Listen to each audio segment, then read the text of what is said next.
Tonight, we're going to cover a topic that you're going to need to understand each week as you begin, whether it is a Sunday or brand new on a Monday morning. Let's get into that. It's going to hit every Sunday. Let's talk about it.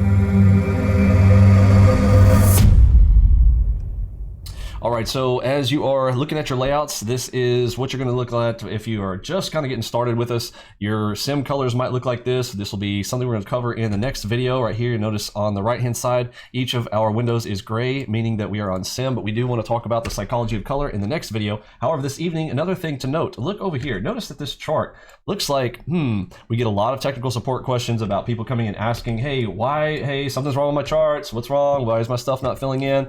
This is Sunday night action. This is something that you're going to see. If you are coming in and you see something like this, it's okay, don't panic. Let me show you guys what you should be doing. So on a Sunday night, you're getting ready, you're gonna get your updates for your charts and things, and now NASDAQ is filling out perfectly fine. You'll notice there's no problem here, but let me go over here to something like the RTY. So why would RTY not be filling in?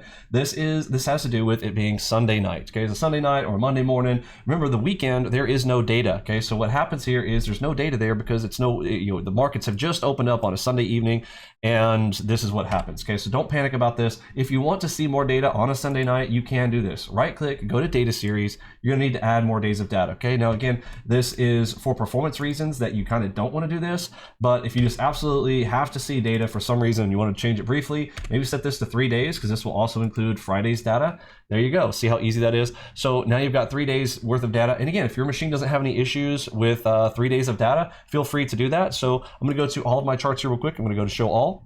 So up here on ES, ES isn't even showing any of the indicators because some of our indicators cannot fire off. If there's not enough data there, we can't even execute anything. So if you wanted to change that right here, we'll set this to 3 days for my ES. Click on OK. Let's let that populate. Boom, there you go. See, everything looks fine. Same thing on the YM. And of course, no surprise there on the NASDAQ, probably don't need to change anything. Although again, you can do the same thing if you want to include Friday's data because you'll need to come back over. So that is one of those Sunday night fixes. You can see that it also happens on the 5s over here. So I'm gonna change this one. I'm gonna go back, put this one on 3 days so that it covers the Saturday, Sunday.